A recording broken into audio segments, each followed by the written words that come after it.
बीवी क्या चाहती है, इससे कोई फ़र्क नहीं पड़ता है कि एक आदमी अपनी बीवी से कितनी ही मोहब्बत करता है।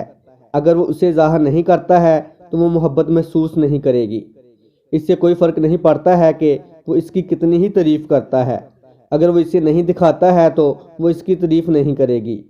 कोई भी शोहर या बीवी कभी भी कामिल नहीं होते, लेकिन जब शोहर अपनी बीवी के लिए मोहब्बत, देखभाल और मदद का मुजाहरा करेगा और इस्लाम के असूलों के मुताबिक काम करेगा तो यकीनन वो ना सिर्फ उसकी मोहब्बत और इज़्ज़त हासिल करेगा बल्कि खुद अल्लाह ताला की कुर्बत भी पा लेगा। हर कोई जानता है मोहब्बत, अरे मोहब्बत के बारे में बहुत कम लोग जानते हैं कि एक शख्स के साथ हमेशा मोहब्बत में कैसे रहना है। अपनी बीवी के लिए मोहब्बत को महदूद ना करें।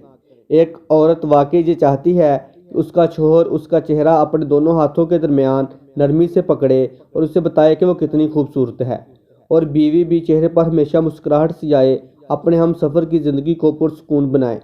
अल्लाह ताला हम सबको खुशो खरम और दायमी जवाज़ी ज़िंदगी अता फरमाए, आमीन। खुश रहें और खुशियाँ बांटते रहें। इस तरह की मज़ीद सबक मोज़ उर्दू कहानियों के लिए हमारे चैनल को सब्सक्राइब, वीडियो को लाइक और शेयर करें। शुक्रिया।